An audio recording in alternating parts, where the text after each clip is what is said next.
The stock market is a place where people buy and sell shares. Shares are pieces of a company. When you buy a share, you own a part of that company. The stock market is like a big marketplace with lots of buyers and sellers. Companies sell shares to raise money. They use this money to grow their business. People buy shares to make money. If the company does well, the value of the shares goes up. This means you can sell your shares for more than you paid. The stock market can be confusing at first, but with some learning, it gets easier. Think of it like learning to ride a bike.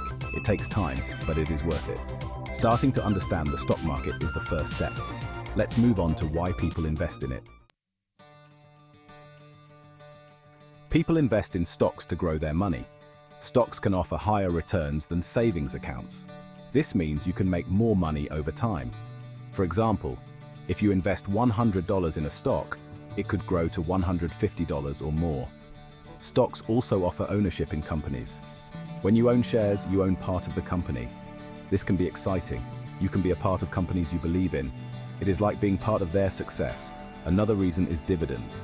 Some companies pay dividends to their shareholders. Dividends are a share of the company's profits. It is like getting a bonus for owning the stock. Investing in stocks can be risky, but with good research and analysis, you can make smart choices.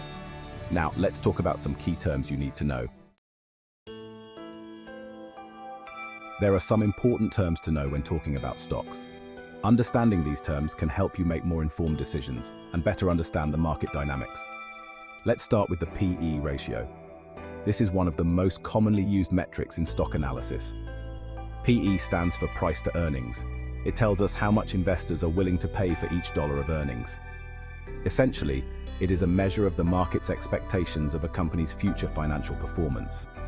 A lower PE might mean the stock is undervalued. This could indicate a potential buying opportunity if the company has strong fundamentals. Dividends are another key term. They represent a portion of a company's earnings that is paid out to shareholders. Dividends are payments made by a company to its shareholders. They can be a sign of a company's profitability and financial health.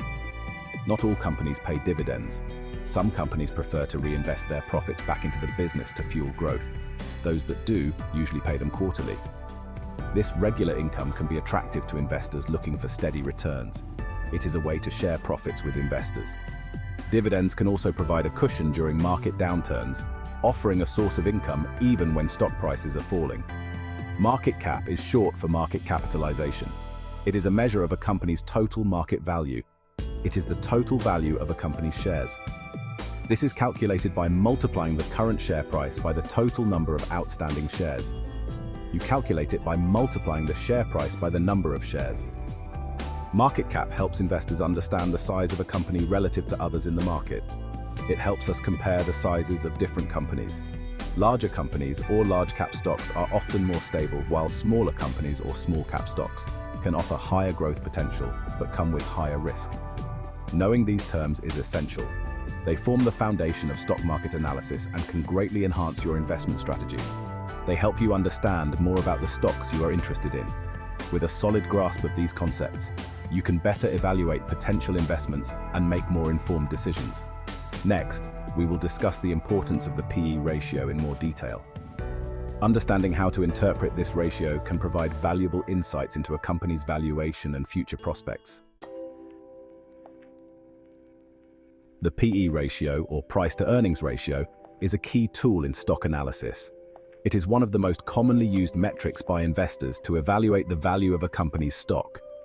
It helps you decide if a stock is overvalued or undervalued by comparing the current share price to its per-share earnings. This comparison can provide insights into the market's expectations of a company's future performance. A high PE ratio means investors expect high growth in the future. They are willing to pay a premium for the stock because they believe the company will generate higher earnings. Conversely, a low PE ratio might indicate that the stock is undervalued, suggesting that the market has lower expectations for the company's future growth. However, it could also mean the company is not performing well. For example, if a company has a PE ratio of 20, this means investors are willing to pay $20 for every $1 of earnings the company generates. This ratio can vary significantly across different industries. Comparing PE ratios of different companies within the same industry can help you identify which stocks might offer better value. It's like comparing apples to apples, ensuring you make more informed investment decisions. It is similar to comparing prices when you shop for groceries. You look for the best value for your money, and the PE ratio helps you do the same with stocks. Remember, the PE ratio is just one tool in your investment toolkit. It should not be the sole basis for your investment decisions. It is important to look at other factors too, such as the company's earnings growth, industry trends, and recent company news. These elements can provide a more comprehensive view of a company's potential. Earnings growth indicates how well a company is expanding its profitability. Industry trends can show whether the sector as a whole is growing or facing challenges. Company news can impact stock prices significantly, both positively and negatively. Using the PE ratio along with other analytical tools gives a clearer picture of a company's true value and potential for growth. This holistic approach can lead to smarter investment choices. Understanding the PE ratio and how to use it effectively can help you make more informed and smarter investment choices, potentially leading to better financial outcomes. Now, let's talk about dividends and why they are important. Dividends can provide a steady income stream and are a sign of a company's financial health. Section 5. Dividends, what they are and why they matter. Dividends are payments made by companies to their shareholders. These payments can come in various forms, such as cash payments, additional shares of stock, or other property. They are a way for companies to share their profits with the people who own a piece of the company. They are usually paid out of profits. When a company earns a profit, it can choose to reinvest that money back into the business, pay down debt, or distribute it to shareholders in the form of dividends. Not all companies pay dividends. Some companies, especially those in growth phases, prefer to reinvest their profits to fuel further expansion. This is common in tech companies and startups. Those that do often pay them quarterly. This means shareholders can expect to receive a dividend payment every 3 months, providing a regular income stream. Dividends can provide a steady income. This is particularly beneficial for retirees or those looking for a reliable source of income without having to sell their shares. For example, if you own 100 shares of a company that pays a $1 dividend per share, you will get $100. This can add up over time, especially if you own a significant number of shares. This money can be reinvested or used as income. Reinvesting dividends can help grow your investment portfolio over time through the power of compounding. Dividends can be a sign of a company's health. Companies that consistently pay dividends are often seen as financially stable and well-managed. Companies that pay regular dividends are often stable and profitable. This can make them attractive to investors looking for lower-risk investments.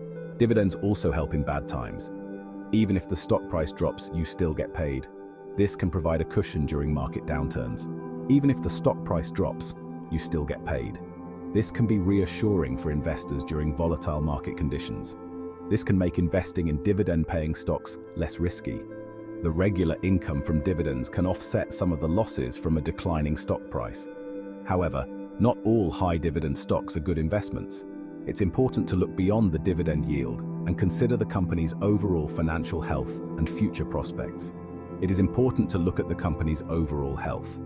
A high dividend yield can sometimes be a red flag, indicating that the company is in trouble and trying to attract investors. Now let's move on to understanding market cap.